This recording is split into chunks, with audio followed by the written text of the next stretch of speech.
नमस्कार दोस्तों, अगर आप Bihar police, railway, SSC, BPSC, TRE या किसी भी प्रतियोगी परीक्षा की तैयारी कर रहे हैं, तो यह एनसीईआरटी साइंस सीरीज आप सभी के लिए है। इस सीरीज में हम कक्षा 6 से लेकर कक्षा 10 तक के विज्ञान के एनसीईआरटी विज्ञान के सभी चैप्टर को चैप्टर वाइज पढ़ेंगे, ठीक है। इस अध्याय में कॉन्सेप्ट और प्रीवियस ईयर क्वेश्चन के साथ साथ इम्पोर्टेंट फैक्ट भी बताएंगे। तो आज हम शुरू करने जा रहे हैं क्लास 9th का पहला चैप्टर, जिसका नाम है हमारे आसपास के पदार्थ, ठीक है। वीडियो को अंत तक जरूर देखिए और अंत में परीक्षा में पूछे जाने वाले प्रश्न को भी हल करेंगे। तो चलिए शुरू करते हैं कि अपने चारों ओर नजर दौड़ाने पर हमें विभिन्न प्रकार के वस्तुएं नजर आती है, जिनका आकार, आकृति और बनावट अलग-अलग होता है। यानी कि हमारे आसपास जितनी भी वस्तुएं दिखाई देती है, उसका आकार अलग-अलग होता है। यानी कोई बड़ा होता है तो कोई छोटा होता है। आकृति भी अलग-अलग होती है। कोई मोटा होता है, कोई पतला होता है, कोई कैसे भी होता है, क्या कोई छोटा होता है, ठीक है। और उसका बनावट भी क्या होता है, अलग-अलग होता है, ठीक है। तो इस विश्व में प्रत्येक वस्तु जिस सामग्री से बना होता है, उसे वैज्ञानिकों ने क्या नाम दिया? तो उसे वैज्ञानिकों ने पदार्थ नाम दिया। उसे वैज्ञानिकों ने क्या नाम दिया? तो पदार्थ नाम दिया, ठीक है। यानी कोई भी वस्तु जो क्या हो, जिस सामग्री से बना होता है, यानी विश्व में कोई भी वस्तु जो जिस सामग्री से बना होता है, उसे वैज्ञानिकों ने क्या नाम दिया? उसे ही क्या कहते हैं? पदार्थ कहते हैं, ठीक है। जिस हवा में हम सांस लेते हैं, वो भी क्या है? एक प्रकार का पदार्थ है। जो हम भोजन खाते हैं, वो भी पदार्थ है। पत्थर, बादल, तारे, पौधे, पशु, पक्षी, यहाँ तक कि जो पानी की एक बूंद भी होती है या रेत का एक कण भी होता है, यानी छोटा से छोटा और बड़ा से बड़ा, ये सभी क्या है? ये जितने भी है, ये सभी क्या कहलाएंगे? तो सभी पदार्थ कहलाते हैं, ठीक है। आगे क्या कहता है? आगे कहता है कि ध्यान देने योग्य यह बात है कि ऊपर लिखी सभी वस्तुओं का द्रव्यमान क्या होता है? सभी वस्तुओं का द्रव्यमान होता है और ये कुछ आयतन यानी स्थान भी घेरती है। यानी कोई भी वस्तु जिसमें द्रव्यमान एवं आयतन हो, वह क्या कहलाएगा? वह क्या कहलाएगा? तो पदार्थ कहलाएगा। क्या कहलाएगा? पदार्थ कहलाएगा, ठीक है। अब प्राचीन काल से ही मनुष्य अपने आसपास को समझने का प्रयास करता रहा है। यानी प्राचीन काल से, यानी पुराने समय से ही चला आ रहा है कि सब जो मनुष्य होता है अपने आसपास के वातावरण को समझने का प्रयास करता है। यानी अपने आसपास जो भी घटनाएं हो रही है उसको समझने का प्रयास करता है, ठीक है। भारत के प्राचीन दार्शनिकों ने पदार्थ को क्या कहा? पदार्थ को 5 मूल तत्वों में वर्गीकृत किया। ये 5 मूल तत्वों में क्या किया? बाँटा, जिसे हम क्या कहते हैं? जिसे पंच तत्व कहा जाता है। जिसे क्या कहते हैं? पंच तत्व कहते हैं। यानी जो विश्व के यानी दार्शनिकों ने क्या बताया? पदार्थ जो होता है वह 5 मूल तत्वों से मिलके बना है, जिसे हम क्या कहते हैं? पंच तत्व कहते हैं। और ये पंच तत्व में कौन-कौन आता है? तो ये जो वायु होता है, वायु यानी हवा, पृथ्वी, अग्नि, जल तथा आकाश, ये सभी क्या है? पंच तत्व है। यानी यही पांचों चीजों से क्या मिला है? पदार्थ बना है, ठीक है। उनके अनुसार इन्हीं पंच तत्वों से सभी वस्तुएं बनी है, चाहे वह सजीव हो या फिर निर्जीव हो। यानी इसी 5 तत्वों से क्या बना है? सजीव या निर्जीव कोई भी वस्तु हो, वह सजीव हो या फिर निर्जीव हो, सभी वस्तुएं यही पांचों चीज से बना है, यही पंच तत्वों से मिलके बना है, ठीक है। उस समय के यूनानी दार्शनिकों ने भी पदार्थ को इसी प्रकार वर्गीकृत किया। यानी उस समय जो यूनानी दार्शनिक थे, उन्होंने भी क्या किया? पदार्थ को इन्हीं 5 तत्वों में 5 तत्वों में क्या किया? वर्गीकृत किया, यानी विभाजित किया, ठीक है। आगे क्या कहता है? आगे कहता है कि आधुनिक वैज्ञानिकों ने पदार्थ को भौतिक एवं रासायनिक प्रकृति के आधार पर 2 प्रकार से वर्गीकृत किया। यानी जो आजकल के आधुनिक वैज्ञानिक हैं, उन्होंने क्या किया? पदार्थ को 2 भागों में बाँटा। क्या? एक भौतिक गुण के आधार पर और एक रासायनिक गुण के आधार पर, ठीक है। और इस चैप्टर में हमें क्या पढ़ना है, इस अध्याय में हमें भौतिक गुणों के आधार पर पदार्थ के बारे में ज्ञान अर्जित करना है। ठीक है, इस चैप्टर में हमें क्या करना है, केवल पदार्थ के भौतिक गुणों के बारे में ज्ञान अर्जित करना है। ठीक है, और पदार्थ के रासायनिक पहलुओं को आगे के अध्याय में पढ़ेंगे, और पदार्थ के जो रासायनिक पहलू होगा ये इसके अगले चैप्टर में पढ़ेंगे। ठीक है, इस चैप्टर में केवल भौतिक अवस्था के बारे में पढ़ेंगे और इसके अगले चैप्टर में क्या पढ़ेंगे, रासायनिक अवस्था के बारे में। ठीक है, अगला क्या कहता है मेरे भाई, अगला कहता है कि पदार्थ का भौतिक स्वरूप क्या है, पदार्थ के भौतिक स्वरूप क्या क्या है। तो पदार्थ जो होता है वह किससे मिलकर बना है, तो कणों से मिलकर बना होता है। पदार्थ जो होता है वह कणों से मिलकर बना होता है, यानी कि बहुत समय तक पदार्थ की प्रकृति के बारे में दो विचारधाराएं प्रचलित थी।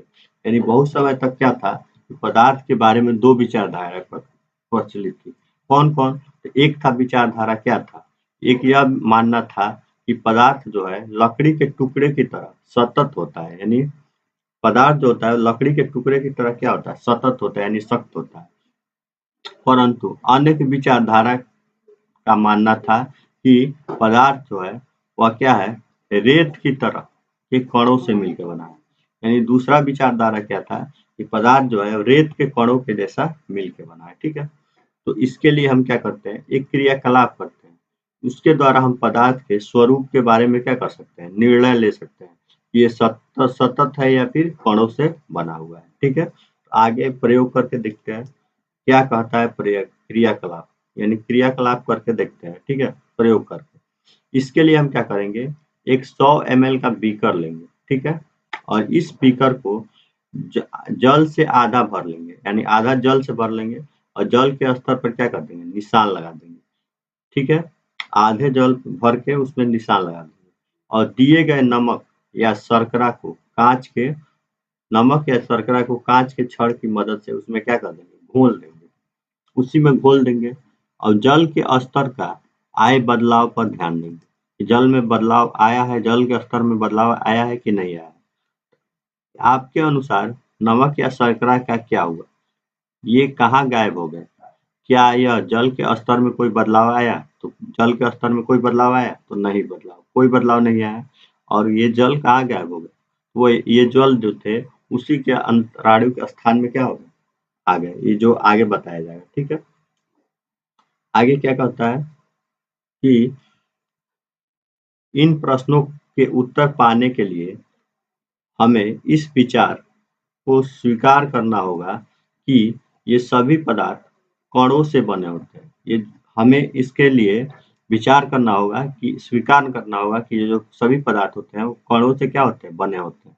उपरोक्त क्रियाकलाप के आधार पर चम्मच में रखी गई नमक या शर्करा अब पूरे पानी में घुल गई है, जैसे कि चित्र 1.1 में दिखाया गया है। चित्र 1.1 में क्या किया गया है, दिखाया गया है। तो 1.1 देखते हैं, यहाँ पे क्या किया गया है, यहाँ पे पानी पानी का जो लाख लाख गुना आवर्धित किया गया जल के कण, यानी जल को क्या किया गया, लाख गुना आवर्धित किया गया है, तो ऐसे दिखाई दे रहा है। ठीक है, और जल में क्या किया है, नमक मिला दिया है, ये नमक है, और हिलाने पर क्या हो गया, घुल गया।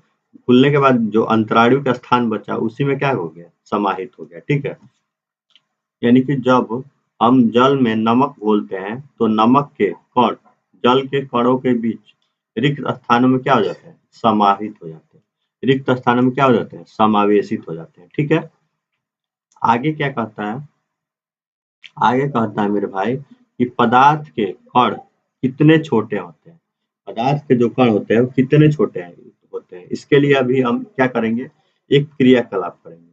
क्रियाकलाप क्या करेंगे, पोटेशियम परमैंगनेट के 2 या 3 क्रिस्टल को 100 ml पानी में क्या कर लेंगे, घोल लेंगे। ठीक है, पोटेशियम परमैंगनेट के 2 या 3 क्रिस्टल को क्या कर लेंगे, 100 ml पानी में घोल लेंगे।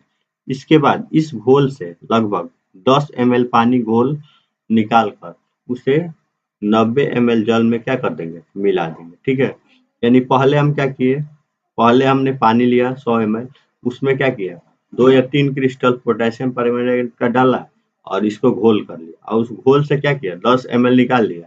ठीक है, 90 ml जल में मिला दिया। फिर से हम क्या किए 90 ml जल में मिला दिए, फिर उसमें से क्या किए, फिर से उसमें से हम 10 ml निकाले और फिर 90 ml जल में मिला दिए। इसी प्रकार इसको हम क्या करते हैं 5 से 8 बार तक करते हैं। इसको हम 5 से 8 बार तक करते हैं। क्या यह जल अभी रंगीन है? क्या यह जल अभी भी रंगीन है या नहीं? तो ये जो प्रयोग करेंगे उसके बाद पता चलेगा। यहाँ पे क्या हो रहा है, कलर धीरे-धीरे क्या हो रहा है, डाउन हो रहा है। यानी कि पदार्थ के कण जो होता है वो कम हो रहा है धीरे-धीरे, ठीक है? यानी अनुमान लगाइए कि पदार्थ के कण कितने छोटे होते हैं। प्रत्येक बार तनुकृत करने पर घोल का रंग हल्का होता जा रहा है। यानी फिर भी पानी का रंग रंगीन नजर आ रहा है। धीरे-धीरे हल्का हो रहा है, लेकिन तब भी क्या हो रहा है, पानी का रंग रंगीन दिखाई दे रहा है, ठीक है? यानी पदार्थ के कण जो होते हैं बहुत ही छोटे होते हैं। इससे यह सिद्ध होता है कि पदार्थ का जो कण होता है बहुत ही छोटे होते हैं, ठीक है? अगला क्या है कि यह प्रयोग दर्शाता है कि पोटेशियम परमैंगनेट के बहुत थोड़े से क्रिस्टल से पानी की बहुत अधिक मात्रा यानी 1000 लीटर भी रंगीन हो जाएगा। यानी इस थोड़े से मात्रा से 1000 लीटर भी क्या हो जाएगा, रंगीन हो जाएगा। इससे हमें ये निष्कर्ष निकलता है कि पोटेशियम परमैंगनेट के और केवल एक क्रिस्टल में कई सूक्ष्म कण होते हैं। ये कण छोटे-छोटे कणों से विभाजित होते हैं। अंततः अंततः यह क्या होगा,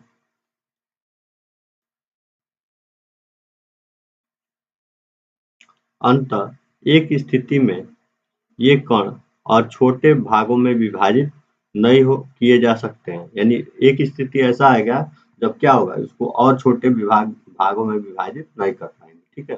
यानी कि पोटेशियम परमैंगनेट के की जगह 2 ml अगर डिटॉल ले लेते हैं, उससे भी अगर हम क्रियाकलाप करेंगे तो लगातार क्या होगा, तनुकृत करने पर भी उसकी महक हमें क्या करती है, मिलती रहेगी। यानी कि पदार्थ के कण, इससे यह सिद्ध होता है कि पदार्थ के कण क्या होते हैं, बहुत ही छोटे होते हैं और इतने छोटे होते हैं कि हम उसकी कल्पना भी नहीं कर सकते हैं, ठीक है? आगे क्या कहता है मेरे भाई, आगे जो कहता है कि पदार्थ के कणों के अभिलाक्षणिक गुण क्या है? यानी पदार्थ के कणों का अभिलाक्षणिक गुण क्या है? तो ये गुण क्या है कि पदार्थ के जो कण होते हैं, कणों के बीच जो होता है रिक्त स्थान होता है। इम्पोर्टेंट पॉइंट है, ये प्रश्न पूछा जा सकता है कि पदार्थ के कणों के बीच क्या होता है, तो रिक्त स्थान पाया जाता है, ठीक है? क्रियाकलाप 1 और 1.1 और 1.2 में हम देखते हैं कि नमक, शर्करा या डिटॉल या पोटेशियम परमैंगनेट के कण को समान रूप से पानी में मिलाते हैं तो वितरित हो गए। यानी इस प्रकार जब हम चाय, कॉफी या नींबू पानी पीते हैं, बनाते हैं, तो एक पदार्थ के कण दूसरे पदार्थ के कणों में क्या होते हैं, रिक्त स्थानों में समावेशित हो जाते हैं। यानी जब हम चाय बनाते हैं या फिर कॉफी बनाते हैं या फिर नींबू पानी बनाते हैं, उसमें क्या होता है, उसका उसका बढ़ता नहीं है, वो बढ़ता नहीं है, क्या होता है, उसके पदार्थ के जो कण होते हैं, उसी में क्या होता है, रिक्त स्थान जो होता है, उसी में आकर बैठ जाता है, ठीक है? उसी में समावेशित हो जाता है। यह दर्शाता है कि पदार्थ के कणों के बीच पर्याप्त रिक्त स्थान होता है। इससे यह पता चलता है कि पदार्थ के कणों के बीच क्या है, पर्याप्त रिक्त स्थान होता है। अगला क्या है, अगला गुण है कि पदार्थ के जो कण होते हैं वो निरंतर गतिशील होते हैं। क्या है, पदार्थ के जो कण होते हैं निरंतर गतिशील होते हैं। जैसे कि अपनी कक्षा के किसी एक कोने पर एक बुझी हुई अगरबत्ती रख दे, इससे सुगंध लेने के लिए हम क्या करना पड़ेगा, कितना पास जाना पड़ेगा, कितना भी समय बिताएंगे उसमें सुगंध नहीं आएगा। लेकिन जब हम उस अगरबत्ती को क्या कर देंगे, जला देंगे, तो क्या होगा, क्या दूर से ही उसकी सुगंध आपको मिलेगी, मिलती है वो, हाँ बहुत ही मिलती है, ठीक है? यानी एक कमरे में रख देंगे तो पूरा कमरा क्या हो जाएगा, सुगंधित हो जाएगा, ठीक है? इस प्रेक्षण को हमें नोट कर लेना है, ठीक है? आगे क्या कहता है, अगला क्रियाकलाप में क्या कहता है कि इस बार क्या करते हैं, जल से भरे 2 गिलास या दो बीकर लेते हैं। पहले बीकर के एक सिरे पर सावधानी से एक बूंद लाल या नीली स्याही डाल देते हैं और दूसरे में क्या करते हैं, शहद डाल देते हैं। इसको अपने घर या कक्ष में एक कोने में रख देते हैं और प्रेक्षण को क्या कर देते हैं, नोट कर लेते हैं। इसके बाद क्या होता है, इसके बाद क्या होता है कि स्याही की बूंद डालने पर तुरंत बाद क्या आपने क्या देखा, कि शहद की बूंद डालने पर तुरंत बाद आपने क्या देखा, और स्याही को डालने पर क्या हुआ, और शहद को डालने पर। स्याही के रंग पूरे जल में एक समान रूप से फैलने में कितने घंटे या कितने दिन लग सकते हैं, ठीक है। ये आपको सोचने की जरूरत है, ठीक है। आगे क्या करता है, एक और क्रियाकलाप है। इसमें क्या है, इसमें एक गिलास गर्म पानी से दूसरे गिलास ठंडे पानी से भरे गिलास में कॉपर सल्फेट या पोटेशियम परमैंगनेट के एक क्रिस्टल डालें और एक ओर रख दें और हिलाए नहीं। क्रिस्टल को सतह पर बैठने दें। क्रिस्टल को क्या करते हैं, सतह पर बैठने देते हैं। गिलास में ठोस क्रिस्टल के ठीक ऊपर क्या दिखाई देता है, इसमें ठीक ठीक ऊपर क्या दिखाई देता है, तो समय बीतने पर क्या होता है, यानी समय कुछ देर बीत जाएगा तो उससे क्या होगा, इससे ठोस और द्रव के कणों के बारे में क्या करता है, पता चलता है, ठीक है। और क्या तापमान के साथ मिश्रित होने की दर बदलती है, कैसे और क्यों। यानी तापमान अगर बढ़ता है तो क्या होता है, उससे मिश्रित होने का दर भी बदलता है, यही देखना है। तो उपरोक्त क्रियाकलाप 1.3, 1.4 और 1.5 से हमें निम्नलिखित निष्कर्ष निकलता है। क्या निष्कर्ष निकलता है कि पदार्थ के जो कण होते हैं निरंतर गतिशील होते हैं। पदार्थ का जो कण होता है निरंतर गतिशील होता है, अर्थात इनमें क्या होती है, गतिज ऊर्जा होती है। वही जो अगरबत्ती वाला था, ठीक है। और तापमान बढ़ने पर पदार्थ के कणों की गतिज ऊर्जा क्या हो जाती है, तेज हो जाती है। इसलिए हम कह सकते हैं कि तापमान बढ़ने पर कणों की गतिज ऊर्जा भी क्या हो जाती है, बढ़ जाती है। क्यों, जैसे हम खाना बनाते हैं, खाना अगर अच्छा बनता है सुगंध आ जाता है, यानी गर्म खाना होता है तो सुगंध जल्दी आ जाता है। और वही अगर ठंडा होता है तो क्या होता है, उसमें सुगंध नहीं आ पाता है। यानी वो उसमें क्या है, अगर तापमान बढ़ रहा है क्या होता है, तो पदार्थ के कणों की गतिज ऊर्जा भी क्या हो जाती है, बढ़ जाती है, ठीक है। आगे क्या कहता है, आगे कहता है कि उपरोक्त तीनों क्रियाकलापों से हमने देखा कि पदार्थ के जो कण हैं अपने आप एक दूसरे से साथ अंतः मिश्रित हो जाते हैं। ऐसा कणों के रिक्त स्थानों में समावेशित होने के कारण होता है। यानी तीनों क्रियाकलाप में हम देखते हैं कि पदार्थ के कण जो होते हैं एक दूसरे में क्या हो जाते हैं, मिश्रित हो जाते हैं। ऐसा क्यों होता है, क्योंकि एक ऐसा कणों के बीच जो रिक्त स्थान होता है उसी के कारण होता है, ठीक है। दो विभिन्न पदार्थों के कणों का स्वतः मिलना ही क्या कहलाएगा, विसरण कहलाएगा। यानी जो दो गो पदार्थ जो मिलेगा, ये इंपॉर्टेंट पॉइंट है। दो गो अगर पदार्थ मिल जाता है और स्वतः कणों का क्या होता है, स्वतः मिल जाते हैं, यानी दो पदार्थों के कण स्वतः मिल जाते हैं तो उसे हम क्या कहेंगे, विसरण कहेंगे, ठीक है। हमें यह भी पता चलता है कि गर्म करने पर विसरण क्या हो जाता है, तेज हो जाता है। ऐसा क्यों होता है, यानी गर्म करने पर पदार्थ के विसरण क्या होता है, तेज हो जाता है, ठीक है। आगे समझते हैं।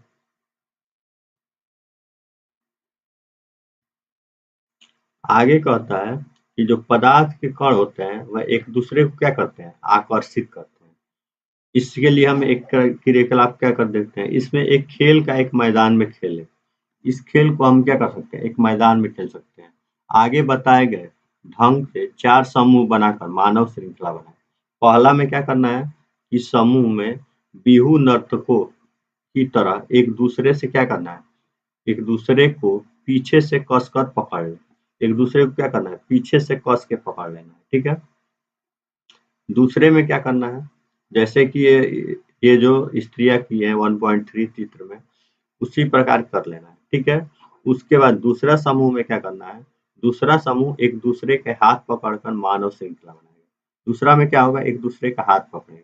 और तीसरा में क्या होगा, एक दूसरे के उंगली पकड़कर सिरे छूने की श्रृंखला बना लेंगे, ठीक है। सिरे के छूकर श्रृंखला बना लेंगे।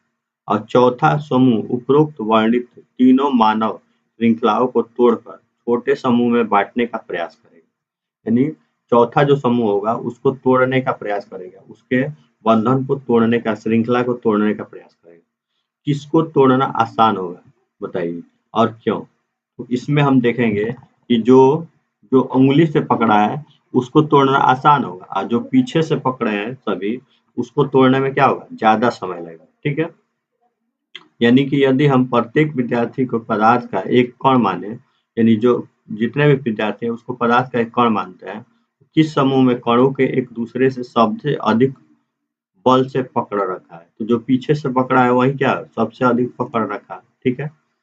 इसके बाद क्रियाकलाप एक और है, इसमें क्या है कि एक लोहे की कील और एक चाक का टुकड़ा और एक रबड़ बैंड लेते हैं, इस पर हथौड़ा से मारेंगे, मारकर, काट कर या खींच कर इसे भंगुर करने का प्रयास करते हैं। ये तीनों में से किसके कण अधिक बल से एक दूसरे से जुड़े हैं?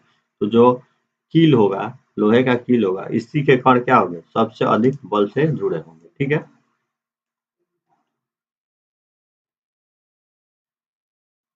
अब आगे क्या करता है, एक और क्रियाकलाप है, इसमें क्या है कि जल का नल खोलकर जल की धारा को अपनी उंगली से काटने का प्रयास कीजिए। क्या जल की धारा किसे काट पाएंगे? तो नहीं काट पाएंगे, क्योंकि जल के धारा न काटने का कारण क्या है? उपरोक्त तीनों क्रियाकलाप से यह सुझाता है कि पदार्थ के कणों के बीच एक बल कार्य करता है, और यह बल जो होता है कणों के एक साथ बांध के रखता है, और इसी आकर्षण बल के सामर्थ्य के कारण पदार्थ में अलग अलग होते हैं, ठीक है। आगे क्या कहता है, आगे कुछ प्रश्न है, यानी जितने भी पढ़े उसी से कुछ प्रश्न है। निम्नलिखित में से कौन से पदार्थ है, यानी इनमें से कौन, निम्नलिखित में कौन से पदार्थ, ये जितनी भी वस्तुएं दिखाई दे रही है सभी क्या है पदार्थ, ठीक है। अगला क्या कहता है कि निम्नलिखित में से प्रेक्षण का कारण बताएं, कि गर्मा गर्म खाना का गंध कई मीटर दूर से ही पास पहुंच जाता है, लेकिन ठंडे खाने की महक लेने के लिए आपको उसके पास जाना पड़ता है। ऐसा क्यों होता है? तो क्या होता है, अगर ताप बढ़ेगा तो पदार्थ के कणों का भी स्पीड क्या हो जाता है, बढ़ जाता है, यानी गति बढ़ जाता है। यानी कि अगर पदार्थ ये गर्म है तो इसमें ताप बढ़ गया, तो ताप बढ़ने पर क्या होगा, विसरण जल्दी हो गया, यानी तापमान बढ़ने पर क्या होगा, उसकी स्पीड भी बढ़ जाती है, ठीक है। पदार्थ के कणों की स्पीड बढ़ जाती है, ठंडा रहेगा तो कम हो जाएगा। वही क्या है, स्विमिंग पूल में गोताखोर पानी को काट पाता है, इससे पदार्थ को कौन सा गुण प्रेक्षित होता है? पानी को काट पाता है, यानी कि पदार्थ के कणों के बीच, यानी पानी के कणों के बीच क्या पाया जाता है, रिक्त स्थान पाया जाता है, उसी के कारण वह क्या करता है, पानी को काट पाता है। अब पदार्थ के कणों का क्या विशेषता है, तो जितने भी पढ़ाया गया वो सब क्या है, पदार्थ के कणों की विशेषता है, ठीक है। तो आज के लिए इतना ही, मिलते हैं नेक्स्ट क्लास में। और नेक्स्ट क्लास जो होगा इसके आगे हम बताएंगे क्या, पदार्थ के अवस्थाएं के बारे में। अगर क्लास आपको अच्छा लगा हो तो क्लास को लाइक कर दें और चैनल को क्या कर दें, सब्सक्राइब कर दें।